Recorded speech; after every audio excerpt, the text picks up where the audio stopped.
Alors maintenant, on va vous présenter la version, dans le cadre pluridisciplinaire de ces réunions, la version de l'assureur. L'assureur n'est pas venu tout seul, il est venu en binôme. Et pour faire la transition entre le médical et le juridique, et plutôt l'assurantiel, eh bien, nous avons Frédéric Saillant, qui est chirurgien orthopédiste, et qui va faire le binôme avec Philippe Ozilour, qui est le directeur du cabinet spécialisé en responsabilité chirurgicale, le cabinet Branché. Voilà, vous avez la parole. Merci. Bonjour à tous. Cher maître, cher professeur, je suis déjà très honoré d'avoir l'occasion de m'exprimer devant vous. Je suis effectivement chirurgien orthopédiste, je travaille à l'hôpital Cochin et à l'École Carago, et je suis par ailleurs assistant conseil au sein du cabinet Branchet pour défendre les orthopédistes en libéral qui sont mis en cause. Et je vais donc vous présenter ce qu'on a nommé la cartographie des risques opératoires au sein du cabinet Branchet, c'est-à-dire finalement une photographie, un état des lieux, à un instant donné, des sinistres au sein du cabinet d'assurance, le cabinet Branchet. Alors c'est une analyse qui est faite tous les 2 ans. On évalue en fait la sinistralité et son évolution dans le temps tous les 2 ans pour voir un petit peu si les sinistres augmentent, ils sont plus fréquents, quelle est la lourdeur en termes assurantiels de ces sinistres. La base de données, en fait, c'est à partir des codes CCAM qui sont rentrés de manière systématique. C'est une base de données qui est au sein du cabinet depuis maintenant plus de 15 ans et grâce à laquelle on peut ressortir les dossiers par mots-clés: hanche, genou, chirurgie viscérale, cholécystectomie, acte gynécologique, et ensuite on peut faire des analyses pour voir un petit peu comment évoluent les risques. Alors vous voyez que globalement la cartographie montre qu'entre 2004 et 2014 on a une légère augmentation, mais c'est à peu près stable, c'est-à-dire qu'on a une stabilité globale de l'incidence de ces événements et on a une mise en cause environ tous les 3 ans à 3 ans et demi par chirurgien, toutes spécialités confondues. Si on regarde de manière un peu plus précise sur la partie pour laquelle je peux vous parler un peu plus en détail, qui est la partie chirurgie orthopédique, vous voyez que c'est une mise en cause tous les 3,2 ans, toute spécialité une tous les 3 ans. Si on regarde l'orthopédie, c'est une mise en cause tous les 2 ans. Avec activité chirurgie rachidienne, c'est une mise en cause tous les 14 mois. Et on arrive à une mise en cause par an pour les neurochirurgiens. Donc vous voyez que l'activité chirurgie rachidienne augmente le risque de survenue d'une mise en cause. Vous avez là réparti la fréquence des risques par spécialité. Alors vous voyez que la chirurgie orthopédique se situe en deuxième fréquence. Et en premier, vous avez les neurochirurgiens. Apparaît ici, par exemple, la chirurgie viscérale, qui est en 3e position. Et puis, tout en bas de la ligne, les gynéco-obstétriciens, qui finalement sont pas les plus fréquemment mis en cause. Donc ça vous donne comme ça une photographie de la fréquence de mise en cause par spécialité. Alors, pour la chirurgie orthopédique, ça représente 34% de l'ensemble des déclarations au sein du cabinet. Je vous rappelle qu'il assure 60% des orthopédistes en libéral en France et que c'est le premier assureur de ce qu'on appelle le plateau lourd, c'est-à-dire l'anesthésie, la gynéco, l'obstétrique, le viscéral, l'orthopédie, la neurochirurgie. J'ai regardé un petit peu sur un groupe de praticiens en orthopédie, c'est ceux qui font quasi exclusivement de la chirurgie arthroscopique. Vous savez qu'aujourd'hui, les chirurgiens vraiment en orthopédie sont spécialisés, chirurgie de la hanche, chirurgie du genou. Certains même se disent arthroscopeurs, ce qui est un très mauvais terme, mais enfin ils font quasiment que de la chirurgie arthroscopique. Et c'est à peu près 15 mises en cause au sein de l'ICARI. Globalement, 25% des mises en cause concernent l'articulation du genou et 21% l'articulation de la hanche. Il est intéressant de regarder sur ce schéma. Alors, je vais vous expliquer un petit peu en abscisse et en ordonnée. En abscisse, vous avez la fréquence. C'est-à-dire que, par exemple, pour l'articulation du genou, les mises en cause sont fréquentes. Et puis là, en ordonnée, vous avez l'importance, l'intensité de la sinistralité, c'est-à-dire, pour être très pragmatique, ce que ça coûte au cabinet. Eh bien, vous voyez que les mises en cause pour des actes thérapeutiques sur les 2 os de la jambe, typiquement fracture des 2 os de la jambe ouverts, eh bien, c'est peu fréquent, mais c'est très cher. Et vous avez par exemple là, les actes au niveau des nerfs du membre supérieur, finalement, sont des sinistres qui sont peu fréquents et qui coûtent peu cher. En revanche, l'articulation du genou est à la fois fréquente et a des implications financières importantes quand il faut indemniser les patients. Alors, quelques exemples. Est-ce que vous avez une petite idée de combien ça va coûter une erreur de côté chez une employée de bureau âgée de 30 ans? C'est de l'ordre de 9 200 € en moyenne. Une amputation de jambe sur une ischémie par lésion iatrogène artérielle chez une caissière de 45 ans, c'est de l'ordre de 100 000 euros. Et puis une arthrite septique après une arthroscopie entraînant une raideur et une inaptitude chez un maçon âgé de 35 ans seulement, c'est de l'ordre de 250 à 500 000 euros. Globalement, le coût moyen pour la chirurgie du genou, vous avez vu que c'est 25% des mises en cause, c'est à peu près 27 000 euros. Et pour un sinistre sur une pathologie de la hanche, c'est de l'ordre de 22 à 23 000 euros. Alors on a regardé également pour d'autres spécialités. Par exemple, après une cholecystectomie, le coût moyen est de l'ordre de 45 000 euros. Après une complication pour une chirurgie d'occlusion sur bride, c'est de l'ordre de 82 000 euros. Et enfin, réduction mammaire ou augmentation mammaire, quelqu'un a une idée? Eh bien, vous allez être déçus, ça n'est que 13 000 euros si on prend la moyenne des mises en cause pour ce type d'incident. Voilà, alors on regarde maintenant la stabilité moyenne. Vous voyez que finalement, entre 2011 et 2014, la fréquence des sinistres, elle est tout à fait stable. En revanche, ce qui a augmenté, c'est le coût le plus élevé. Vous avez par exemple en chirurgie orthopédique avec une tétraplégie après une vertébrectomie partielle 2,6 millions d'euros. Pour une chirurgie maxillofaciale, près de 2 millions d'euros. Et puis près de 3 millions d'euros après un incident sur de la chirurgie plastique. Donc ce qui a augmenté, ce n'est pas la fréquence, mais c'est le coût maximum que l'on peut rencontrer dans les sinistres. Alors, comment diminuer cette sinistralité? On s'est posé la question. Finalement, avant de trouver les moyens, il faut trouver les causes. Donc, on a analysé les causes pour essayer d'améliorer ensuite les pratiques. Alors, je reviens sur mon groupe de chirurgiens qui font l'arthroscopie, et pour vous montrer que les 6 premiers motifs de mise en cause sont d'abord l'erreur de côté. Malgré l'apparition de la checklist, ça reste l'erreur de côté. Le deuxième poste, et ça je pense que c'est un élément très important, on y reviendra à la fin de ma présentation, c'est l'insuffisance d'information préopératoire qui arrive en deuxième position. En troisième position, des lésions iatrogènes vasculaires ou nerveuses. Bon, c'est quelque chose qui effectivement peut arriver assez rare, heureusement. L'infection est en quatrième position. Vous avez ensuite le corps étranger, intra-articulaire, et enfin, un résultat final décevant, un patient qui va se plaindre finalement de garder des douleurs, par exemple, en post-opératoire. Mais j'insiste sur le problème de l'information préopératoire, qui est quand même un élément sur lequel on a le moyen d'agir si on forme bien nos assurés.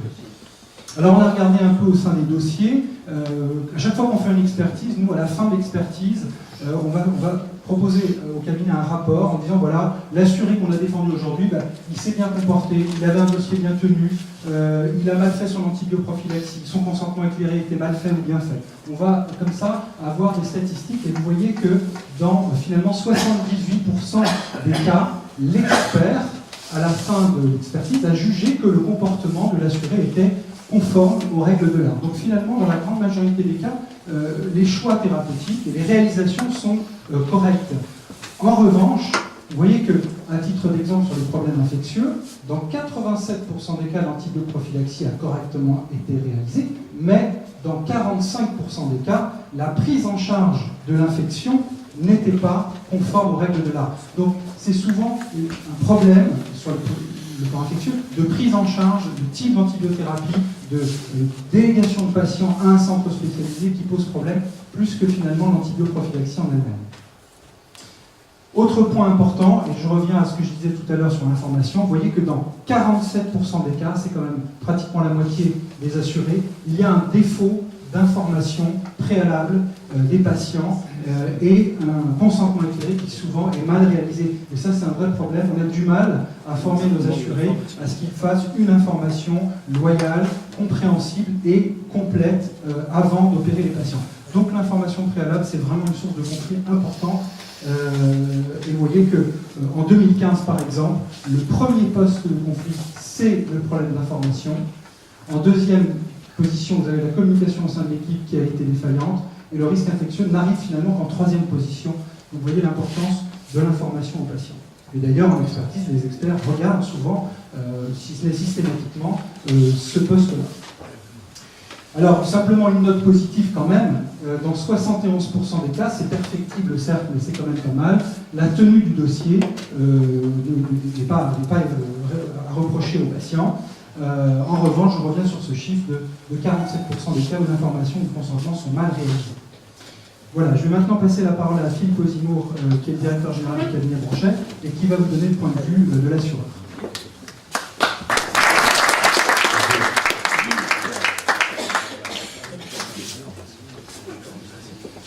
Le point de vue de l'assureur, il est assez simple. Ce qui est rare, exceptionnel, on est là pour le couvrir. Donc si American Airlines avait un médecin qui a fait son travail, qui est couvert dans toutes les polices du monde par ce qu'on appelle en anglais le Good Samaritan Act, il doit payer, il arrive. Là où l'assureur il est moins heureux, c'est quand il couvre du moins rare ou quand l'exceptionnel dérape. Alors, nous, on est un assureur un petit peu bizarre là-dessus. Je reconnais que je viens rarement seul. D'abord parce que je suis ni chirurgien, donc je suis d'autant plus honoré d'être dans cette maison. Je crois qu'elle est réservée qu'aux chirurgiens. Et ensuite, l'assureur ne peut pas faire son métier en responsabilité civile, quelle qu'elle soit, sans avoir des hommes de l'art, c'est-à-dire ici des chirurgiens, et de très bons juristes. Je crois qu'il y en avait suffisamment ici, maîtres, pour ne pas venir en plus avec un avocat. Mais on ne peut pas faire ce métier sans ça. Et le cabinet Branchet, il a cette spécificité. Vous avez vu que sur toutes les slides du docteur Saillant, il y avait le logo d'Aspro. Donc le cabinet, voyant que c'était difficile quand même d'assurer la responsabilité des chirurgiens, surtout quand on fait que cela, et c'est notre cas, a créé une association qui voulait faire en sorte que ce soit à la fois un petit peu moins rare, plus rare, donc ça arrive moins souvent, qu'il y ait moins de dossiers, et qui puisse limiter la casse quand c'est arrivé. Cette association s'appelle Aspro, je précise d'ailleurs qu'elle a été fondée par un orthopédiste, c'est le docteur Olivier Galland, un petit peu avant l'an 2000, c'est ça Antoine, si je ne me trompe pas.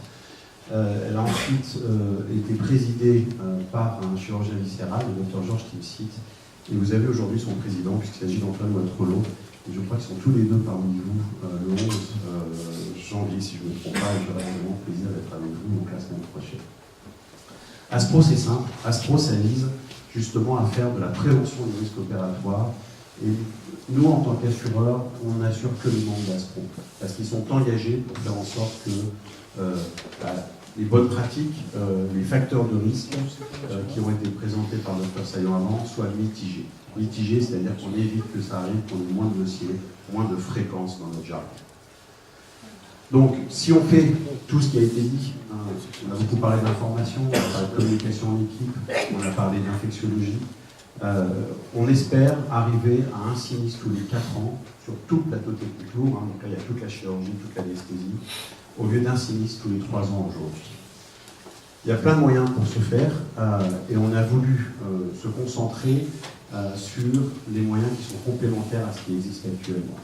Nous avons ici le président de l'Orthoris qui s'est exprimé. Donc nous ne faisons que des choses qui peuvent compléter ce qui est enseigné à la faculté, ce qui est enseigné ici, ce qui est enseigné à l'Orthoris, pour encore une fois réduire cette fréquence. On a créé pour ça un dispositif qui s'appelle l'IRM, pardonnez-nous le jeu de mots avec un dispositif médical, mais il s'agit de l'Incentive Risk Management qui consiste à accumuler des points parallèlement à ce qui se fait en accréditation, avec des formations, dont bien sûr celles qui sont dispensées par Aspro. Et il faut 20 points chez nous, par exemple, pour avoir 5% de réduction de prime. Sachez qu'une session d'orthoris compte 10 points et qu'une session Aspro compte également 10 points, donc c'est raisonnablement accessible pour des gens qui s'engagent dans cette démarche. On a pu prouver, et c'était le cas de la première cartographie des risques, puisque c'est l'objet que nous allons commenter aujourd'hui, que les sessions d'Aspro diminuaient de 20% la probabilité de survenance d'une mise en cause. C'est-à-dire que sur 4 ans avant et 4 ans après, on diminuait, et c'est beaucoup 20%. On parlait de quelques pourcentages tout à l'heure pour un assureur, 20% pour un assureur c'est considérable. La Haute Autorité de Santé à l'époque nous avait demandé de faire le même exercice sur l'accréditation. Et nous avons pu démontrer que l'accréditation diminuait de 10% la probabilité de survenance d'une mise en cause. Ici encore, c'est considérable. Donc, si on cumule les deux, on peut arriver aux 30%, et 30%, c'est précisément l'objectif qu'on s'est donné en 4 ans. Nous avons décidé pour ça de travailler avec des Américains. Pour une bonne et simple raison, c'est qu'il n'y a pas un assureur qui peut couvrir de l'RC médical seul. Généralement, il partage le risque à 80% avec des institutions financières qui sont extrêmement solides. qui doivent avoir une notation qui leur permette de tenir des engagements à 10 ans. Le problème de la RC médicale, c'est que la déclaration, elle vient souvent 3 ans après l'acte, et là, heureusement, pas toujours, c'est tardivement que le cas qu'on a pu voir ici, et on sait réellement ce que ça va coûter 10 ans après. Donc il faut accepter de faire un pari sur l'avenir à 10 ans, en encaissant des primes, sans savoir dans 10 ans exactement comment le préjudice va évoluer, comment il va être consolidé, comment il va être partagé. Une façon, on a parlé donc du nombre de dossiers, ce qu'on appelle la fréquence dans le jargon, une façon de limiter la gravité, c'est d'assister. Assister, si vous prenez l'exemple de l'automobile, pourquoi les assureurs veulent toujours vous faire assister? Ils vous disent, range-toi à droite, monte sur le talus, mets ton gilet, mets ton triangle, et bouge pas, on vient te chercher. En RC médical, c'est plus dur. C'est au bloc, donc ça peut arriver la nuit, ça peut arriver tardivement. Alors, on fait la même chose, on le fait sur 3 sujets. Une assistance générale, ça s'est mal passé, la famille vient venir me voir, qu'est-ce qui m'est arrivé, comment dois-je me comporter? On a une détresse psychologique, ça arrive, des gens qui nous disent je vais aller opérer.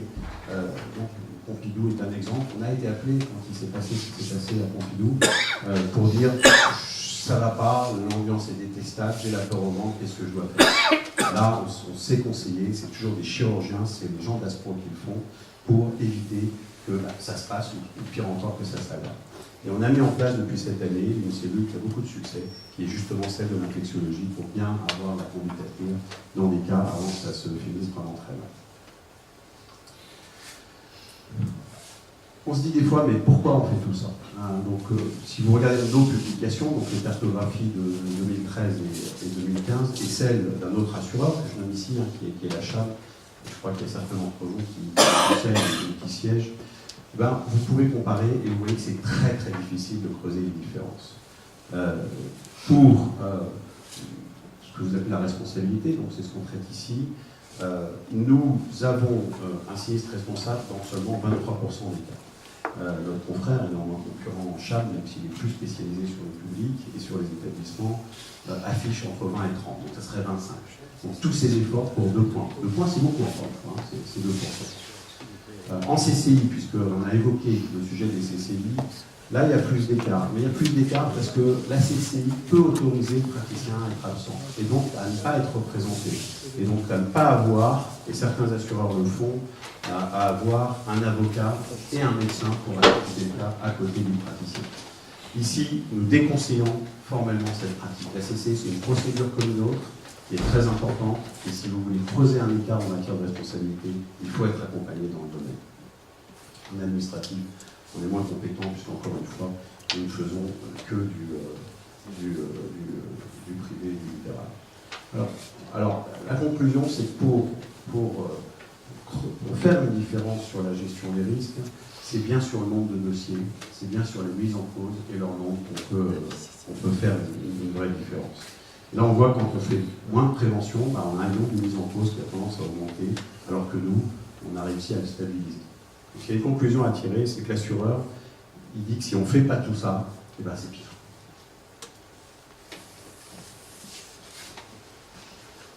Dans les moyens, et je vais finir là-dessus, ce qui fait notre différence, nous avons décidé de faire avec de plus petits groupes dans la façon dont on travaillerait notre risque et avec des technologies innovantes.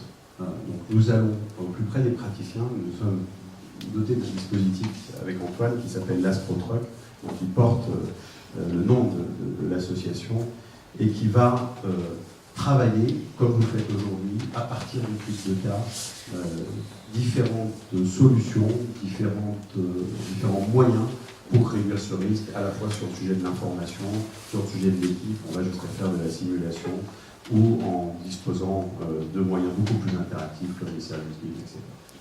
Voilà ce que fait un assureur pour traiter du problème de la fréquence du nombre de dossiers et de leur forme. Je vous remercie.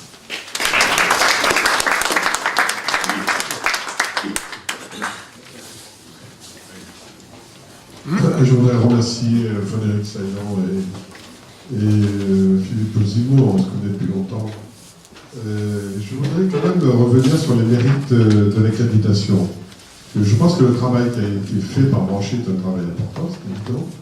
Mais pour avoir été à l'origine de l'accréditation, puisque avec mes deux collègues, Olivier Gallon et Patrice Leclerc, on a créé quand même le premier organisme agréé d'accréditation. J'ai été le premier président et fondateur d'Orthorisque. Ensuite, tous les autres organismes agréés se sont calqués sur l'orthopédie, notamment avec Philippe Braille. On a beaucoup travaillé ensemble, Hubert Joannet pour l'ICERIS.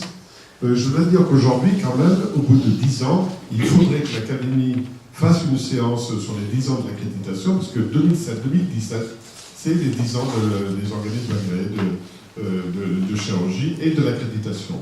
Donc j'avais fait un compte rendu en 2012 sur les 5 ans de l'accréditation pour faire le bilan de l'accréditation. Mais enfin, l'accréditation commence à porter ses fruits. Henri Coudal peut en témoigner, je pense qu'il en dira un mot, puisque pour la première année en orthopédie, il y a des assureurs qui remboursent des primes aux chirurgiens. C'est-à-dire qu'aujourd'hui, il y a des assureurs qui disent finalement, vous avez bien travaillé, vous n'avez pas eu de sinistre pendant 3, 4, 5 ans, et on vous rend 20% de la prime. Donc, c'était quand même, lorsqu'on a créé Orthorisque, on avait quand même plusieurs idées, parce qu'au départ, ça s'est créé à cause de la PRCRFI et de la clinique du sport, essentiellement quand même. Puis ensuite, il y a eu le problème des accidents des tours jumelles, où on n'avait plus d'assureurs, donc il fallait trouver un système pour pouvoir être assuré. Et aujourd'hui, on avait prévu avec Orthorisque de travailler avec les assureurs.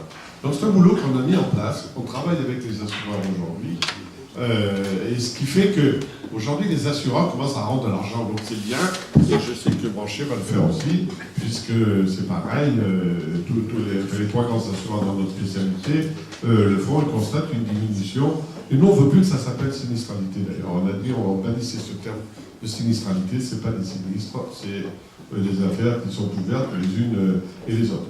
Aujourd'hui, le seul problème, et je suis content qu'il y ait un magistrat qui soit là, parce qu'on a travaillé avec les avocats, on a travaillé avec les assureurs, les seuls avec qui on n'a pas travaillé, c'est les magistrats. Bon, ceci dit, les magistrats chargent la barque, quand même de plus en plus, on l'a vu sur les indemnités, on l'a vu sur les sinistres les plus hauts, donc ça pose quand même un problème. Je pense qu'aujourd'hui, il faut quand même qu'on ait un véritable travail, aujourd'hui, avec les magistrats, qui rendent sur les expertises, qui donnent le montant des indemnités. C'est Henri qui veut intervenir pour Orthorisque en tant que président actuel d'Orthorisque sur ce problème du travail avec les assureurs. Oui, non, je voulais poser donc tu peux venir, il répond à... Non, je voulais poser 2 questions. L'une à propos de l'information. Et c'est vrai que l'information, on peut très nettement améliorer les choses. Mais est-ce qu'il n'y a pas quand même un biais dans les pourcentages de problèmes au niveau de l'information, dans la mesure où actuellement, et notamment depuis que les CCI, le NIAM existe, c'est parfois pour les plaignants le seul moyen de faire condamner quelqu'un par rapport à l'absence de faute, par exemple. Et qu'on sait très bien que l'information est très difficile, puisque c'est même encore pas tout à fait très clair, c'est au médecin d'apporter la preuve qu'il a bien informé. Donc c'était avoir votre avis là-dessus. Ça ne veut pas dire qu'il ne faut pas améliorer l'information, je suis 100% d'accord avec vous, mais je crois qu'il y a un petit biais. Le deuxième biais, et là ça évoque un peu ce que vient de dire Jacques Caton, j'ai été frappé par votre diapositive montrant que les indemnités pour la cholécystectomie étaient de 40 000 € en moyenne, pour l'occlusion sur bride, qui est quelque chose qui est en urgence, qui est potentiellement plus grave, et ça revient à ce qu'a dit Philippe Braille tout à l'heure, c'est 80 000, alors que les conditions font que ça devrait être plutôt moins, et que pour la chirurgie, qui est la chirurgie la moins urgente et la plus esthétique au niveau des réductions mammaires, c'est là où c'est le moins, alors que la différence entre l'état de la malade avant et les complications après est la plus grande. C'est quand même assez extraordinaire que, au niveau de la compensation financière, il y ait quelque chose qui soit totalement à l'inverse de la difficulté médicale. Ouais, les 2 questions que vous avez. Très rapidement sur la deuxième question, c'est un algorithme complexe, dépend à la fois de l'expert, de la qualité de la défense, de ce qui est utilisé comme référence. Et donc c'est nous, les chiffres qu'on vous donne, c'est les chiffres bruts qu'on a retrouvés dans notre... Je ne mets pas en cause, je vais simplement une question. C'est vrai. Pour répondre à la première question, sur l'information, c'est tout à fait juste. Alors, la façon dont on travaille, c'est que on regarde à la fin de l'expertise, dans le dossier, si les documents qui sont supposés être utilisés pour prouver que l'information a été donnée correctement aux patients sont présents ou pas. Nous, en tant qu'assistants conseil, pour nous en interne au sein du cabinet. Et on constate que dans 47% des cas, c'est insuffisant. Ça, c'est un premier point. Si on regarde ensuite les causes de mise en cause, c'est l'information parce que, c'est tout à fait ce que vous avez dit, c'est tout à fait juste, lorsque l'expert ne trouve pas de faute, on va dire, pour parler de manière générale, dans la prise en charge, il va se reporter sur l'information. Alors que s'il trouve une erreur manifeste, on va s'arrêter là. Donc, et comme on l'a vu, dans la majorité des cas, le comportement et les choix thérapeutiques sont justifiés, donc il n'y a pas, généralement, dans 70% des cas, de faute, et donc l'information apparaît de manière, on va dire, surévaluée en premier poste des mises en cause. Le mécanisme, c'est celui-là. Oui, en ce qui concerne effectivement l'information, mais je répondrai aussi bien sûr à Jacques Platon, mon cher Jacques, ça reste toujours effectivement la bouteille à l'encre. Il est classique de dire, et c'est ce qu'on enseigne dans les facultés de médecine, dans les DU de réparation juridique, de dommages corporels, de médecine légale, de droit de la santé, les choucanières, les avocats le savent bien, quand ils ont tout épuisé sur la faute, l'inobservation des règlements, l'inattention, le machin, le truc, là ils retombent effectivement sur l'information, et d'ailleurs monsieur, c'est exactement ce que vous avez marqué, vous avez noté, je voulais encore tous les deux vous féliciter parce que ce duo était tout à fait extraordinaire et permettait de mettre en exergue un certain nombre de points essentiels. Maintenant, l'information, il y a un juge toujours là-haut. Oui, tout à l'heure, j'écoutais jusqu'au moment où je vous ai vu, et après, vous n'avez pas répondu à la question, après je vous ai regardé au lieu d'écouter, donc je n'étais pas vous étiez troublé là, je vois, c'est ça. Alors autant que je le sache sur le plan purement juridique, puisque le chirurgien, enfin le médecin est tenu d'apporter la preuve qu'il a bien donné l'information depuis la loi de 2002, c'est ça. Et il n'y a que 3 procédés juridiques. Il y a ce que l'on appelle le témoignage, il y a l'écrit et la présomption. Alors je ne vais pas rentrer dans des détails, mais vous voyez, non. Pour vous, ce qui est intéressant, effectivement, c'est de trouver au moins une feuille qui est le début de commencement, etc. La question que je pose vis-à-vis, et là, je vais parler en tant que président de l'Orthoris, puisque j'ai assuré la succession, et c'est toi, effectivement, qui est l'Orthoris, je rappelle, c'est le plus gros organisme d'accréditation des spécialités chirurgicales. Donc, on est parfois effrayé, parce que je suis aussi expert, comme vous le savez, de la façon dont est donnée l'information. On a présenté d'ailleurs ici même à l'Académie nationale des chirurgiens un certain nombre de communications sur ce point, et puis surtout la façon dont est, j'allais dire parfois, j'emploie un terme fort, mais qui va faire plaisir au juge, extorquer la signature que l'on demande parfois aux patients. Donc tout ceci peut poser des problèmes. Et enfin le dernier point, je me tourne vers Jacques, on peut être effrayé, je fais partie des arthroscopeurs que vous avez. On peut être effrayé du nombre d'erreurs de côté, mais en arthroscopie, moi j'en vois passer, en expertise, toujours 2 à 3 par an. Et certains chirurgiens, ils en sont à la 2e, 3e erreur de côté, malgré toutes les précautions. Donc il y a encore là un certain nombre de choses à faire. Ça peut être idiot de se dire, mais les orthopédistes, ils se courent de côté, c'est des abrutis. Je pense que dans les autres spécialités, c'est peut-être un peu plus grave, mais ça reste quand même, vous avez bien dit, si j'ai bien lu, les hernies aussi, bon, vous me rassurez alors, c'est pas que les orthopédistes, vous avez dit que c'était la première fois encore, en orthopédie. Alors, tous les cas, merci, c'était très bien, merci. On peut encore poser une question? Merci. Oui, Henri, en tant que doyen et président d'Orthorisque, peut-être qu'on devrait appeler Chirrisque, parce que c'est plus tellement ortho, ça couvre tous les domaines de la chirurgie. Comment forme-t-on, comment nos sociétés savantes, les collèges d'enseignement forment les internes, les chefs de clinique à la prise de conscience de ce risque dans lequel ils vont devoir travailler et qui méconnaissent, parce que c'est quand même assez complexe. On parle de l'information aux patients.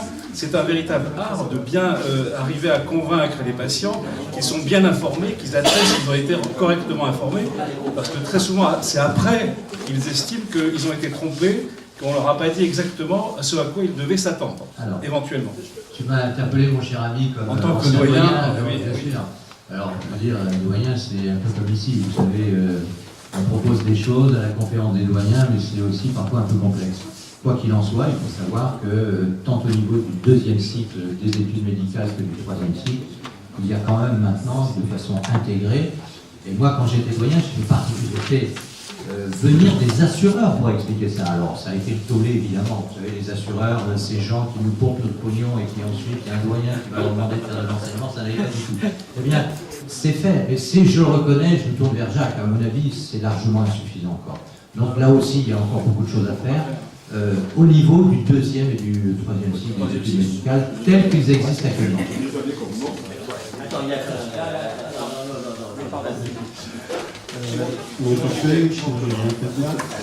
Dans certains dossiers, d'abord, c'est épatant ce duo, à la fois pour les informations, nos informations et les questions. Et je reviens à l'information, parce qu'on sous-entend que l'information, c'est l'information pré-opératoire, c'est l'information, le sigle BAR, et le fils avantage. Mais il y a l'information post-opératoire quand survient la complication. Et il est manifeste dans un certain nombre de dossiers que c'est une déficience dans l'information, voire l'honnêteté de l'information post-opératoire, voire la rétention d'informations sur les suites post-opératoires qui alourdissent, déclenchent parfois purement la plainte et alourdissent la faute du fait d'une post-information insuffisante. Tout à fait d'accord, ça c'est un vrai problème. On a un module pour ça qui s'appelle l'annonce du dommage. Et je rejoins ce qui a été dit. Les internes, moi je travaille encore en CHU à Cochin, je fais une fois par an une formation aux internes du service, et donc ça ne concerne que notre petit service, qui n'est pas si petit que ça, mais malheureusement ce n'est pas tous les internes du secteur, sur l'annonce du dommage et sur l'information malade. Mais je pense qu'il faut que les internes soient formés à l'annonce du dommage. On répète tout le temps à nos confrères, à nos assurés ou aux internes qu'il faut aller voir le patient le soir de l'intervention, lui dire voilà, il y a eu tel problème pour l'intervention, voilà les moyens pour résoudre le problème, et puis on va faire face. Mais je suis tout à fait d'accord avec vous, et que ça alourdit considérablement le dossier si tout n'est pas annoncé immédiatement.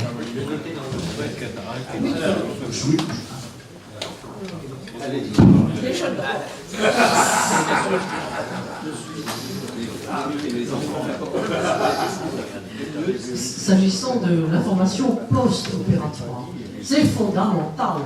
C'est exactement ce que les Britanniques et les Américains appellent le bedside manner. C'est-à-dire que l'on se tient au pied ou à côté du lit du patient, on attend son réveil, et on lui explique tout ce qui s'est déroulé et les difficultés que l'on a rencontrées. Ce qui désamorce, dans plus de 50% des cas, les procès. Alors, je me suis demandé pourquoi. Et je crois avoir trouvé. Le médecin, alors a fortiori le chirurgien, c'est l'égal de Dieu.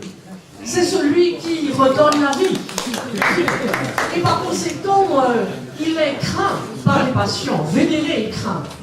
Mais lorsque le chirurgien expose sa faute, il descend de son piédestal, que j'ai déjà vu écrit dans des copies en 3 mots, pied et apostrophe, de son piédestal, des copies de médecins, bien sûr. Et il devient celui dont, dans les mains du patient, et c'est le patient qui peut lui pardonner, et c'est le patient qui est devenu Dieu. Et c'est lui qui peut accorder la magnanimité de ne pas faire de procès, et même d'aider le chirurgien qui a changé de statut. C'est extraordinaire, cette inversion de relation, qui s'explique psychologiquement très bien. Alors je disais cela il y a quelques années à l'hôpital américain.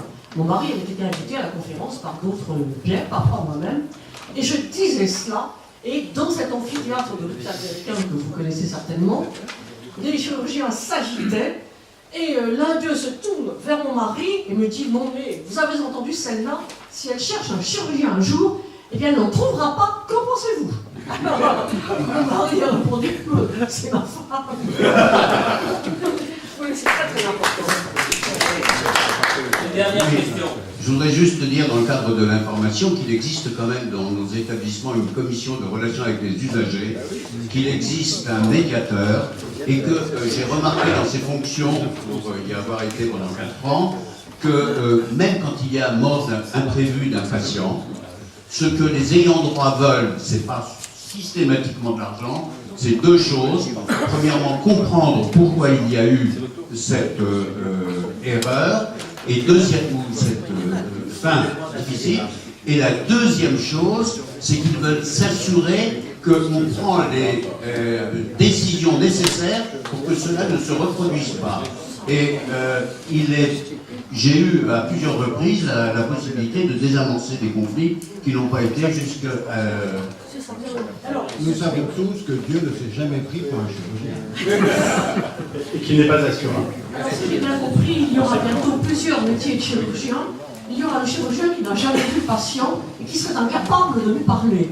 C'est le chirurgien qui opère par voie de microscope et de micro-instruments. Il voit un champ opératoire et au fond, il ne sait presque pas qu'il existe un être humain là-dessus. Il y a celui qui assure l'interface avec la famille pour avoir le soin. Et il y aura bientôt, c'est ce que je me suis laissé dire par certains chirurgiens, cet homme dont vous parlez, de manière plus générale, le médiateur, celui qui saura expliquer. Parce qu'il faut le faire dans des termes très particuliers, et il faut le faire en ayant accepté cette idée. Alors vous avez raison de souligner cette idée d'un médiateur qui doit aller parler aux familles et expliquer.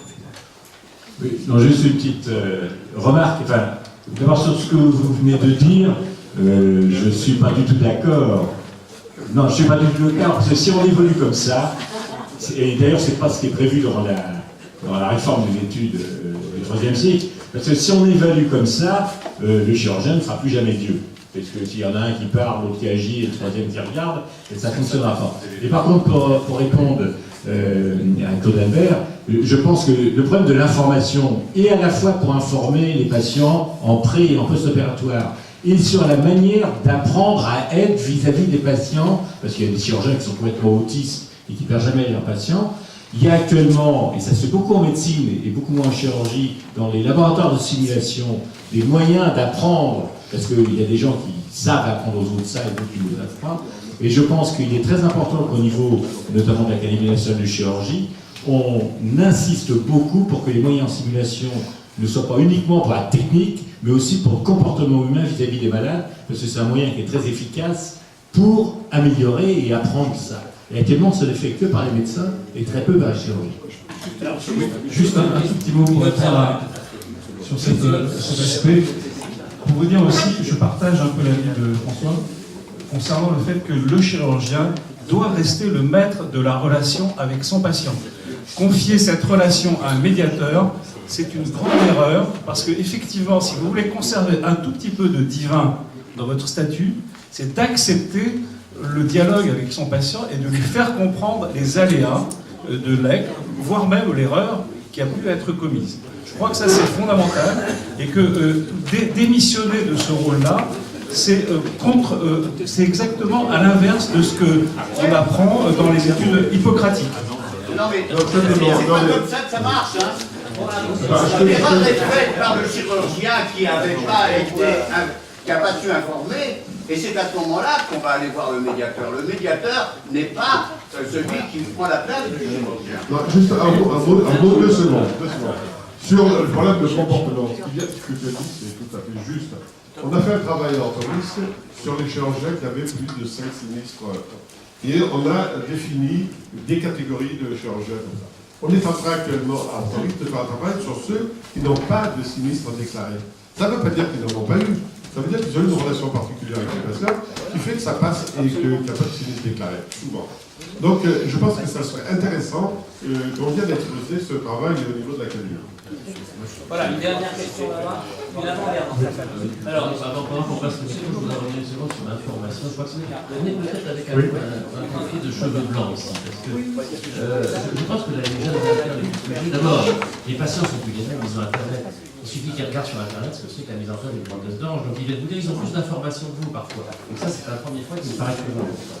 Le deuxième point, je veux insister sur l'information en dehors du geste froid en urgence. Et je vous l'ai dit parce que je viens de dire quelque chose d'extrêmement intéressant, c'est d'être Janani qui est dans un montagne, qui est en complément en réa neurochirurgical à Lyon, à Bonheur, pardon. Il est très très bien soigné, mais il a rencontré différents médecins. C'est-à-dire qu'il a rencontré le chef d'anesthésie, qui est Jean-François Pagnat, qui a un peu de bouteille, et puis il a rencontré le merveilleux réanimateur neurochirurgical, qui a parlé à la fille, qui fait que j'ai dû emmener la fille chez le psychiatre quasiment le lendemain. C'est pas vrai, j'ai dû donner du Lexomil, etc. Parce que quand on tombe sur la crâne, on va faire quoi? On va tomber dans ce fameux syndrome de précaution qui est extrêmement complexe. Donc je voulais juste faire cette remarque que même pour l'assureur, c'est pas du tout la même chose. L'intervention à froid, bien réglée, ou alors là, l'information, on s'en fout, puisqu'ils vont sur Internet, ils la connaissent parfaitement. Le problème, c'est pour nous, médecins, notamment dans les complications péropératoires, vous sortez de salle d'op, vous avez deux solutions. C'était difficile, ça a un peu saigné, le débit n'était pas bon, peut-être que l'anastomose n'est pas parfaite. Vous savez dans votre tête que vous avez peut-être une chance moins bonne, mais vous n'allez pas, pour chaque patient, donner vos propres angoisses. Donc je trouve qu'il y a quand même quelque chose qui n'est pas si simple que ça, mais qui évolue bien avec nos jeunes internes. Mais à l'inverse, dans le service actuellement, je vois de plus en plus de malades qui me téléphonent le soir, qui se plaignent parce qu'on leur a dit trop de choses. Donc je suis moi personnellement, en tant que psychologique, si l'honneur d'assureur, dans une position sur l'information qui est en train de changer, à la fois de la part des patients et des médecins. Je crois que c'est tout à fait différent dans les années. Ok, la dernière question. Oui, Jean-Louis, je voudrais rappeler en tant qu'ancien expert des secteurs de la HAS que ce critère donc annonce d'une complication malade, c'est le critère OFC, qu'il y a un guide parfaitement fait d'une 50aine de pages sur le sujet qui explique les cas où c'est le chirurgien, d'abord où on fait l'entretien, deuxièmement les cas où c'est le chirurgien lui-même qui veut annoncer au malade, les cas où il ne se sent pas capable de demander à un collègue, les cas où on va demander au médiateur de s'en occuper. Dans tous les cas, évidemment, c'est la meilleure façon de désamorcer tous les conflits derrière. Mais tout ceci est classique et depuis des années inscrit dans le guide HAS. Très bien. Alors, maintenant, toujours dans le cas pluridisciplinaire, c'est le rôle de l'avocat.